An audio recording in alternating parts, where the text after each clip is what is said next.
Now, one of the big issues with the cost of living crisis that people tend to forget, we talk a lot about food prices. We've seen obviously cheese with security tags on it. We're looking at energy prices, meaning people are going to be freezing during the winter time.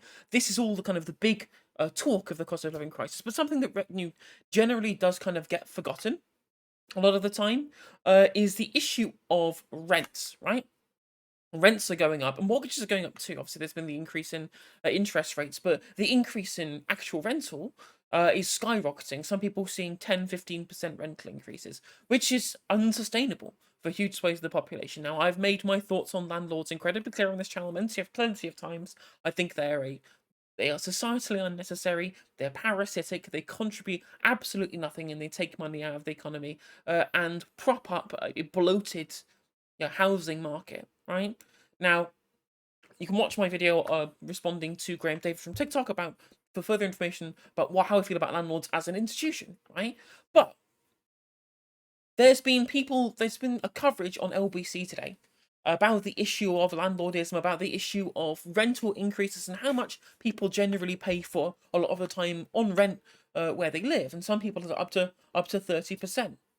But LBC seem to be explicitly talking to landlords about this. Here's a landlord who wouldn't describe himself as a person who wants to make a profit, tells LBC that he's been done over by tenants in the past. And I'm sure we should all be thinking of the landlords in these tough times. Let's Got a have a house listen. in Kent, Gravesend, which I've rented out in the last 5 years, just three different people. And three different times my tenants have done me over, basically. They will call friends over or families from abroad, and they're living there, and they're not pet service, etc. So Just who cares, right? Fucking leave them alone. They want to have people living in the house because rents are incredibly expensive because of you, Mohammed. Because of people like you hoarding a necessary inelastic good, essentially, and then extracting wealth out of people by holding it to ransom under the threat of homelessness. It's only because of people like you making sure that this is an incredibly lucrative industry and incredibly unaffordable for working people. That's why we're having a bunch of people who have to live in the same house all at the same time. I said, oh, well, this isn't part of the tenant's contract. This is very illegal. I don't give a shit, right? You've made your bed, fucking lie in it. sort of things happen.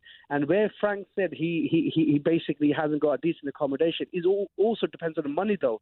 What area you want to live in, how much you're willing to invest into your private, the renting space. You can't move to a certain area and expect to get a great decent place for the money you can't afford, etc. It's all the market. If you don't work well in the market, that's your own fucking fault. Move out to into the middle of fucking nowhere, so that you have to then spend even more money commuting in. The issue is that it's too expensive, literally everywhere, and all of the places where the jobs are all populated city areas. In the vast majority of cases, and even in the suburban areas, even in the outskirts of these cities, even though traveling in or inside or outside, the rents are still high again because the demand for this product is incredibly inelastic, and people like Mohammed here are hoarding this resource that people have to have access to. You have to have shelter. It's the bottom of Maslow's hierarchy of needs. You cannot do without a house, so you will have to pay whatever it takes. And you can just say, oh, well, people have to live within their own means. I'm just like, well, what when this is something that you literally have to have, what choice do you have? But having said all of that, in the last 5 years, in 2016, I got my house in Gravesend, Kent, and 3 times it's been rented out, and I've kept the rent to a bare minimum, knowing I gave it to a family. But the next minute I found out there were like 12 people living in there. I evicted them, and I was literally. I definitely am charging rents that are literally the bottom. I rent these out incredibly cheaply, even though essentially I'm getting someone else to buy my house for me rather than pay for it myself like a normal human would do so, right? And even then, they're having 12 people living there. Yes, because people are poor and they can't afford the fucking rent because landlords hoard too many houses. It's very simple, Mohammed. This is your fault. You did this. threatened if you want us to move out, you will have. And now, because they're so poor, they have to live multiple people in the same place. You've then made them all fucking home. You made 12 people homeless, Mohammed. Well done, you. Jolly good show, right? Fucking whole family homeless because of you, Mohammed. to give our deposit back. Otherwise, we'll just go to the council, and you'll have to go through the legal services and the legal route. So basically, I ended up giving the deposit back, and then they must have they collected all the junk from the local area, leaving it in there, and then they throwed it back in the gardens. I had to go for the council, pay them to Good. I'm glad that happened to you. I am incredibly glad that these people screwed you over, Mohammed. That makes me incredibly happy. get rid of all the equipment and the sofas, etc., left behind. My second tenant was the same, had a professional job, but wasn't, very up to a cleaning standard. But having said all of that, as landlord, I only got one property, right? I wouldn't call Doesn't matter. Does not matter how many properties you do or don't have. What you are engaging in is still immoral in just materially immoral in what you're doing, right? You're not providing anything. Someone else could just buy the house and live in the house and be an owner occupier. But no, you want to have someone else to buy that house for you for your own profit. That's it. Stop trying to market yourself here, how like, oh, I'm just a small time landlord. You're a class of people. You're a class of people engaging in something that's bad, right? I only murdered one person. Okay, well, I'm glad you're not a serial murderer, but unfortunately, that's just immoral. I can't make exceptions for you because the scale to which you're being immoral is lower than other people. myself, a person who wants to make a profit, just want to get a bit of money out of it to pay my cost. But as a tenant living in that property, you have to have a gas safe, you have to have electricity safe. Sure. Of course, there are costs, Everything Mohammed. needed to be up to date. But because when you have you got a tenant there now? I've got a tenant just now in 2 weeks ago. And are you looking at potentially freezing their rent or cutting their rent to reflect the fact that cost of living has gone up? Okay, so at the moment, my estate agent actually said to me, I could get you £1,500. I said, look, I was on £950, okay, and that was a 2 years contract. I'm okay with a bit of like £100 extra, but I knowing the area, I think he'll be. He's not even freezing the rent. He's still putting up. It's just like, I'm putting it up, but not as much as I could do. Look how benevolent am I of a landlord, right? The Lord hath deigned to be merciful on his serfs today. Too much. The lady who came and get the house, she's very happy, and she's working with me because obviously I don't have too much money lying around. There is, like, for example, I need to change the door, I need to change the carpet. Oh, you have enough money around to have a second house that someone else pays for. She said to me, okay, you let me off with this amount of money, which is £1,200, etc. She said to me, in 6 months' time, get the door done for me. 6 months down the line, get the boiler done for me. So that's your job. They have paid you the money, their own money, for you to do these repairs. If they're paying you, 600, 700 quid a month previously, or whatever it is, right? Where's that money gone? Your mortgage is probably less than that, especially if it's a buy-to-let mortgage where you're only paying the interest, right? That money that they've given you, that's supposed to be there to be able to do those repairs. Anything else other than that is profit, which you've taken from them through wealth extraction immorally. I'm sorry, like, if you don't have the money lying around, that's your fault. Why have you not saved up for a rainy day fund? Why don't you cancel Netflix? Why do you stop eating avocado toast, Mohammed?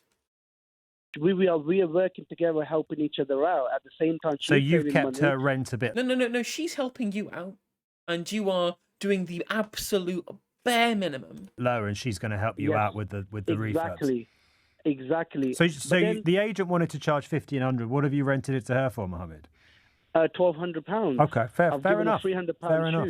So good on you. I mean, in the local area, for that kind of house, which all fully painted house and with new kitchen and a bathroom, you're getting about $1,500 to $1,600. Oh yeah, you have the luxuries of a kitchen and a bathroom. Wowee! I'm surprised that anybody can afford a place like that. But I said, £1,200, paying off my mortgage, and I got a bit of money left to pay my. So it's not even a buy-to-let mortgage. It's an actual, full property price mortgage. So he's going to own the house at the end of it.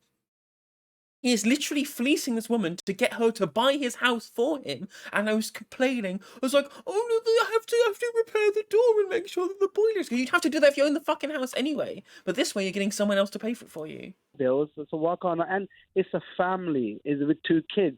Good for you, Mohammed. Fair enough. No, not good for him. Not good for him, Ben Kentish. He's a leech. He's a parasite, and the fact that he wants us to feel sorry for him, he can get bent. I'm try not to swear now that I'm monetized theoretically on YouTube. And there's another one. A landlord says that he's going to have to make single mum homeless. Oh no! I, I, pity upon the landlord. Let's forget about the actual single mum here. Adam has called from Hertford. You're a landlord, Adam. Adam has called from Hertford. You're a landlord, Adam. Yes, hello, Ashila. How are you? I'm fine, thanks. Yes. What's your take on this story?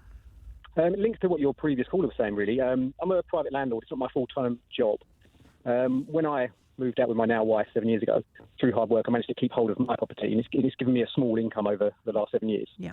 No, so you're stealing. You're just theft. You're stealing money from people because you want them to continue to give you extra money for the house that you already own, right? But due to rising now interest rates, the tax breaks, which have been continuously eroded over the years, I'm going to have to make my tenant homeless, which it breaks my heart. Oh no, because I actually have to buy my own house myself. Like, hang on a minute. How about you don't have two fucking houses? How about you don't hoard a necessary resource? How about you live within your means instead? And now you're making a woman homeless because it's now not profitable for you to fleece her to get her to buy your house for you. She's a single mother. She's been a fantastic tenant for 7 years, but I'm forced into a corner. What are you going to sell, are you? I cannot afford to rent it out. You're going to sell it? I have to. Yeah. I've got no other choice. And she's been with you for all of that time, has she? I mean, good. I mean, unfortunately, it's better for it to be in the hands of somebody who's going to live in it. Although probably what'll happen is it'll just end up getting sold to another fucking landlord. So it's just, they're all bad. They're all fucking bad. For 7 years, she's been the perfect tenant, really nice children, really nice lady. The local council have been fine, no issues there, but I'm forced into a corner now where the little bit of income that I do get from it, I'm going to have to sacrifice anyway. Because it would be wiped out by breaks, the costs, would it? Yeah, the tax breaks and the increase with the interest rates is due for renewal on the mortgage soon. Oh, like, they're not giving me tax breaks to extract wealth from the working class anymore. Oh no, what a shame. I had no other choice, and it saddens me to think that. Well, you do have a choice. You could just make it break even, right? You could get her to pay most of your mortgage, and then she'd still have a house to live in, right? Rather than paying for literally all of your mortgage for you.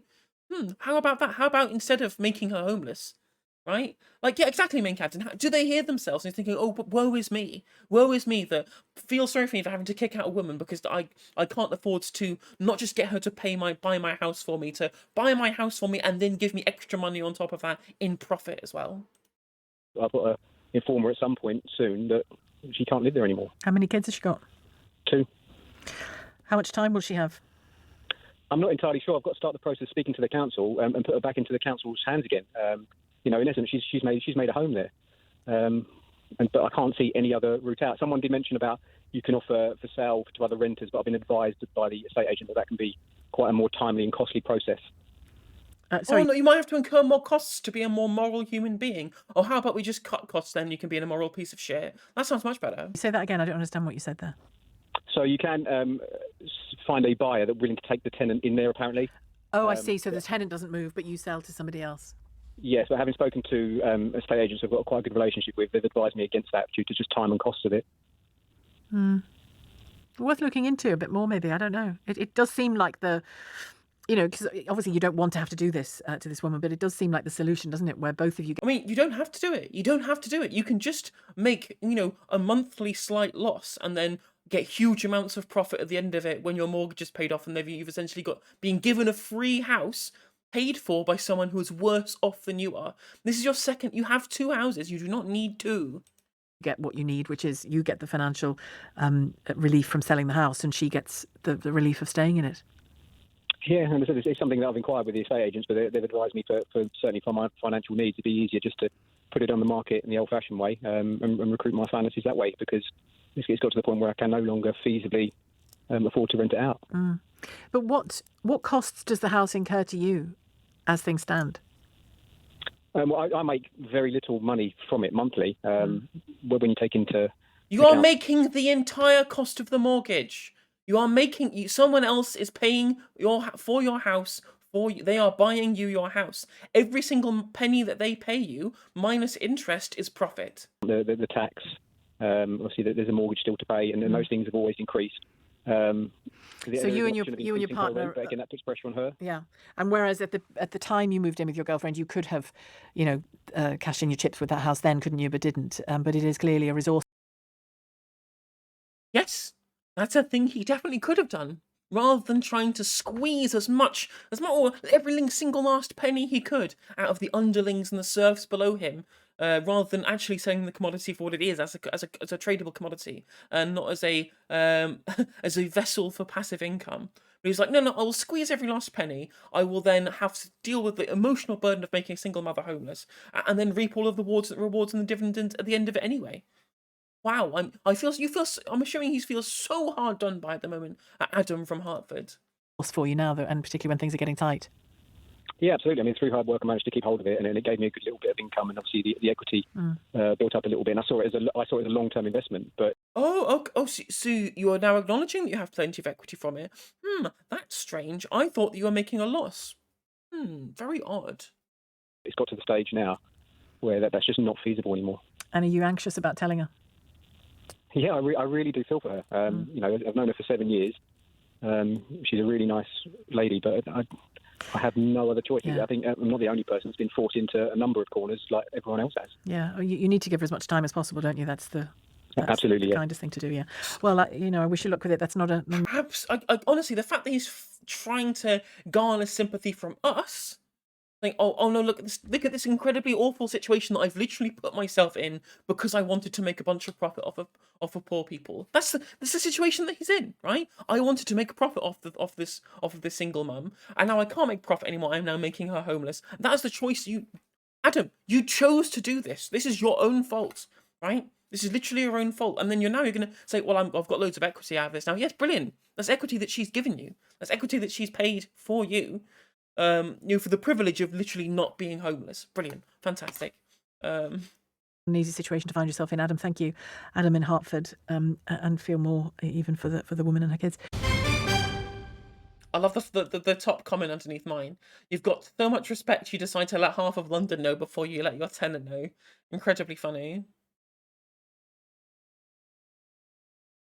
Yeah, she paid his mortgage and allowed him to live beyond his means, and now he's discarding her. 100%. I'm super glad, right? We seem to be getting a bunch of anti-landlord radicalization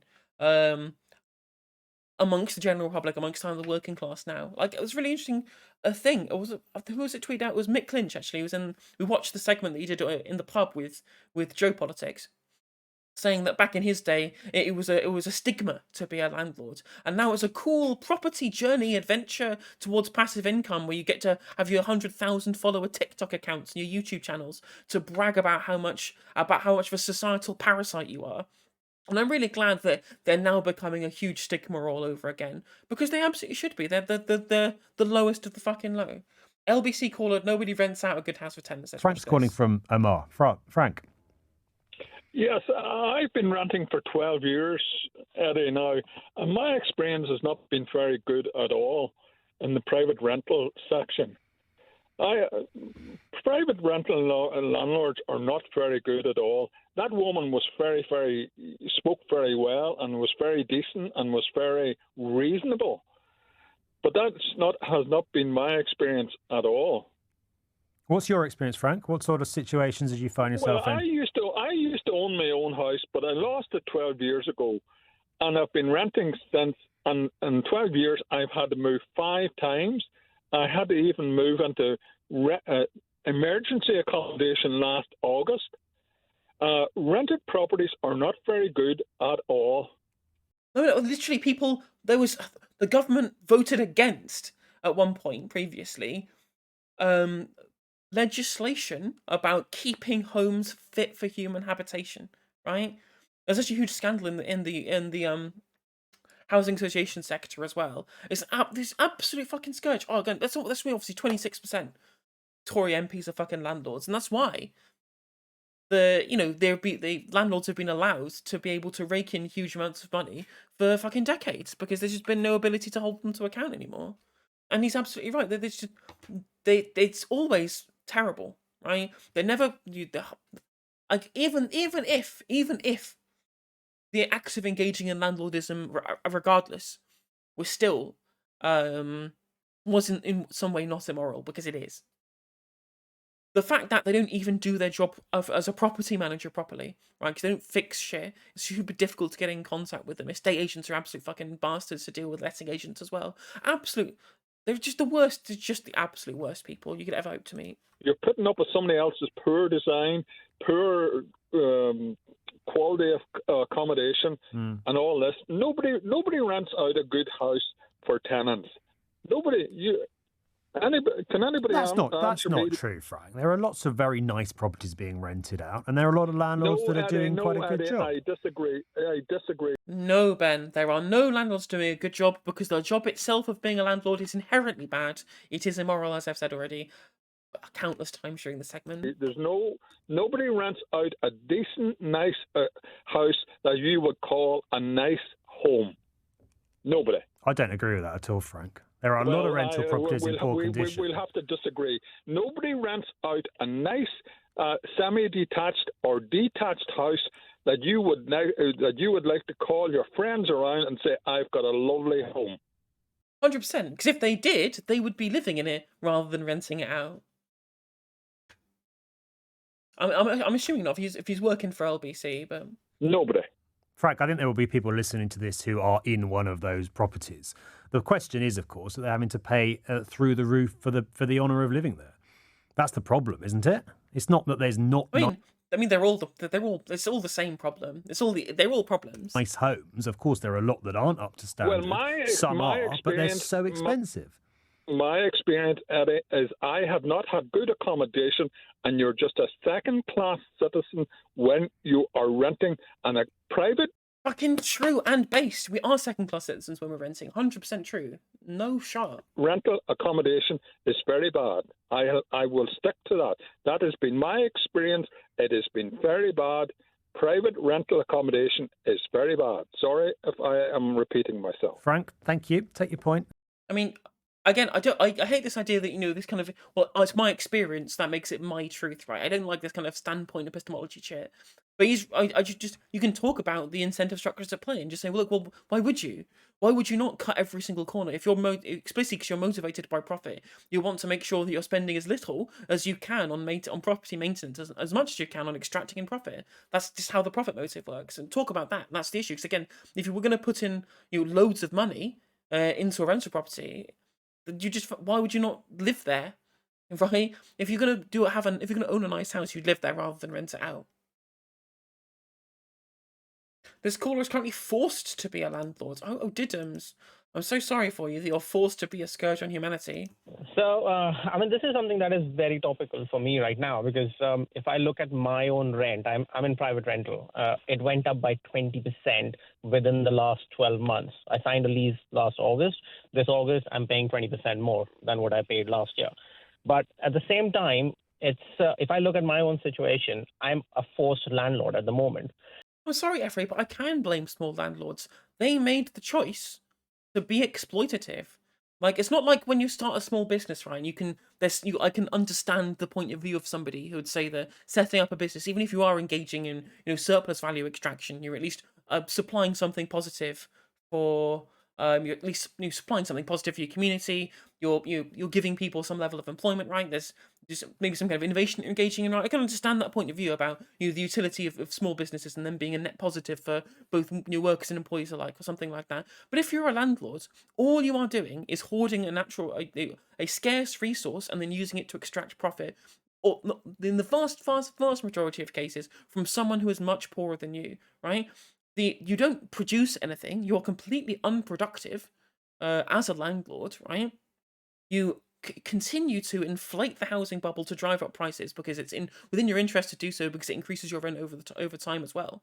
Like they made a choice to make society measurably worse. There is no benefit to private landlords existing whatsoever at all. And small or big. Obviously, I'm not saying that small landlords are just as bad as big landlords, because that's clearly not true in a utilitarian sense, because they are doing immeasurably less harm than a big landlord. But what they are doing is still harmful. The landlord class are to blame, and it doesn't matter what size you are. They're all part of the same. They're all part of the same. Kind of class of people who cause these issues. Like I'm not going to blame people for trying to scrape by in the hellscape, but scraping by at the expense of the most kind of the poorest people in society. Like, if you're rich enough so that you own 2 houses, I'm sorry, that's not scraping by as far as I'm concerned. Like, even if you literally own one property that you live in and you own another rental property, you are vastly, vastly more wealthy than the vast majority of people in this country, right? Who barely own one house at all. Like, and the fact that you're then taking money away from somebody who has no house, so that they then pay for your second house. That's the issue. But it's scarce for two. I mean, obviously there aren't enough affordable houses. That you're 100% correct, Efrey. I absolutely 100% agree that we don't build enough affordable housing. Too much what we class as affordable housing isn't really affordable housing. There's not enough social housing, not enough council housing. Like, that's not a point I disagree with at all, right? You're absolutely right. But landlordism as a class is the issue. Landlordism as a class and as an act, private landlordism is bad in every single sense of the word. Well, then using a buy-to-let mortgage is essentially you're still taking money for doing nothing. Like, someone isn't buying your house for you. Someone isn't actually paying off your mortgage to get you the house at the end of the day, which is better. Right? It's not as bad, but you're still then just taking money and making a profit because you had enough money for the deposit for the initial mortgage at the end of the day, right? You are richer than somebody else, and then you're using the leverage of something like homelessness, the risk of homelessness, to extract money from that person that they don't have access to because they don't have your startup capital. And both you and the bank are taking that money away.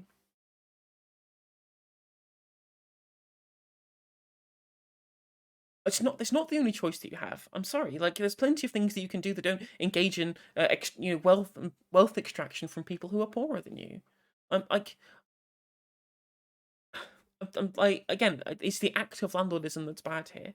I'm not saying that they're worse than the big landlords or are as bad, but every single landlord who does engage it, whether it's a regular mortgage landlord or if it's a buy-to-let mortgage as well, there's still obviously the buy-to-let mortgages are worse.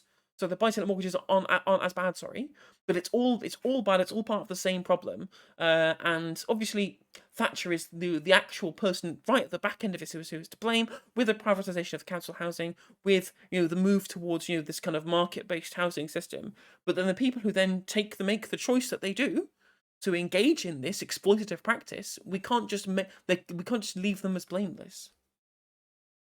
Because I own a flat in a different part of London, which I cannot sell and I want to sell, but because of EWS and badly drafted policies that this government has come up with, I cannot sell a flat which is in a less than 18-meter high building, has no cladding on it, but because of some reason it fails the EWS requirements.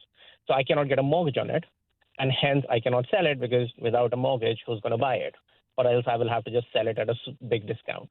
So if I, on the other hand, now look at my finances and I think, do I increase the rent? Or I mean, I think this guy. I probably do sympathise with this guy's situation. Then, like, if he genuinely does want to sell, then yeah, that's good. If he wants to sell and he doesn't want to be a landlord, then that's fine.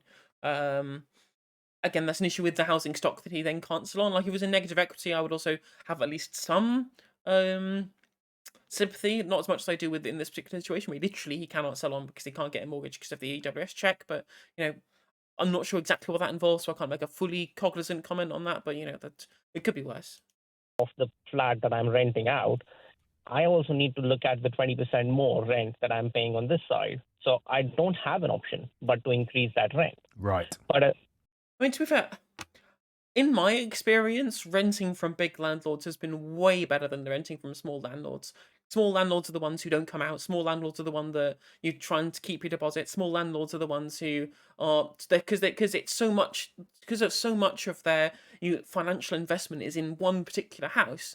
They're incredibly intimately tied to it, so they're pretty anal about keeping in the condition that it's in. Whereas big landlords, they want it not to be a fuss. They just want to collect the rent and then give you back the deposit money. Whereas every time I've had a fight over deposit money, it's always been with small landlords. Again, that's just my experience. I can't comment on that with regards to the rest of society, and I don't know whether anyone else would agree with me on that, but that's been my experience of small versus big landlords. But even then, there are plenty of other housing choices. There's housing cooperatives, things like that. If we had more social housing, obviously that's a governmental policy. But if people did not decide to be landlords, there would be more housing opportunity available for people to buy as an owner occupier, and also more available to be able to create more housing cooperatives as well. But because it's so lucrative, and because people want to make easy passive income, then they become small landlords because it's profitable, right? And then they're using it to engage in an immoral practice. At the same time, if I look at the incomings from that rental that I've put out, 60% of the rent on that place goes away in service charge, estate agent fees, and tax. I only end up with 40%. Yes. That's still a pretty decent profit, Nick. With all due respect. 40% margin is pretty solid. No, but it's 40% of the rent that I'm getting. Yes, that you're keeping. Which I keep, but I don't want to keep it. If I look at the return on my investment, it's less than 2%. Because you can't sell it. Because I can't sell it. It's just badly drafted policies that the government has come up with. I totally sympathise with that. I'm just saying, if 60% of the rent covers all your costs, then you're still making a decent margin on the rest. Yeah, it's like, oh, woe is me, I'm making loads of free money. Oh no! I mean, again, I'm glad that he wants to sell. He doesn't want to be a landlord, right? If any landlord is in the position of not wanting to be one and they can't not be one, then I get that. I can sympathise, but you can't really moan about getting a lot of getting free money every month. Yeah, but I don't have a mortgage on it. That's the only reason that works out that way. Yes. So if I have a mortgage on it, I'll probably. But if you had the mortgage on it, then people would just be paying your mortgage. It would still be a profit, just not cash in your hand. It would be a house in your investment portfolio. Not make much at all. But you don't have a mortgage. So have you thought about instead of so what proportion of that 40% goes to pay your rent? Does every penny basically go towards paying for your housing costs? Yeah, exactly. Right. All of it, plus I have to. So that 40% that I keep, that makes up for less than 25% of the rent that I pay right now. Why don't you just live in the house that you own? Because of schools. Right. The area that I had the flat in, the schools are not good enough. Right. So someone might say that you're making the choice to do it, yeah. But I mean, this is just a bad situation you're in because of the landlord. 40%. You should cut your tenants' rent with the profit you're making. But what you're saying is actually every penny that you make on your flat, you need to pay for the 20% increase that your landlord has whacked on you since last August. In which case, you could argue that you've had to put up your rents because that's presumably one of your main sources of income. Nick, good to speak to you, and you call it the income that he's not earned, right? Just income that he's got for free for owning an asset. I'm not just going after small landlords. I've talked about this on this channel for huge amounts of time about how the housing governmental housing policy is absolutely rancid, right?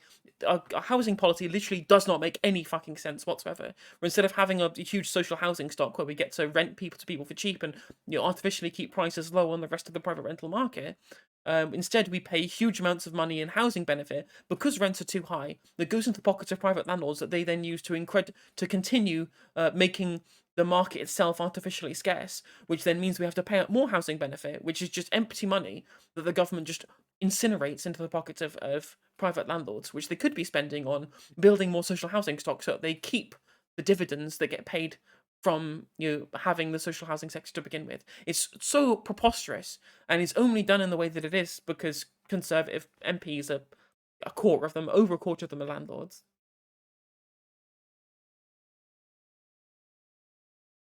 But the only thing about so really and truly, all listen to these landlord sub stories.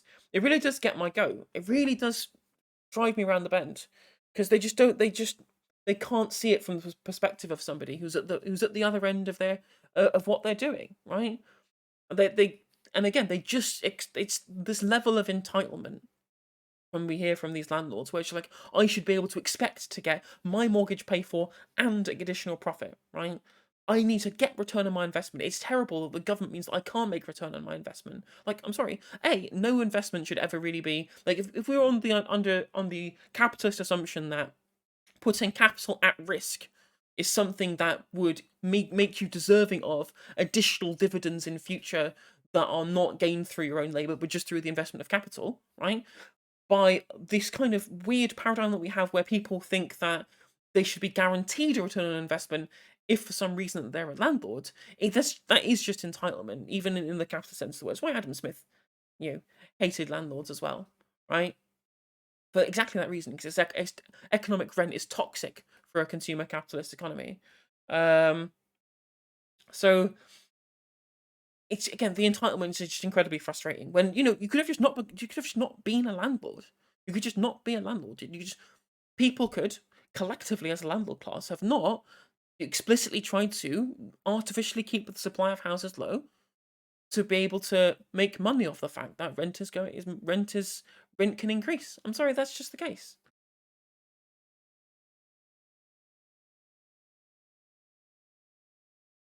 Jeez, I didn't hear about that F-ray. That's fucked. But I get to close off this segment. I have absolutely zero sympathy for any of these landlords whatsoever. Maybe a slight bit for that guy at the end who wanted to sell but couldn't.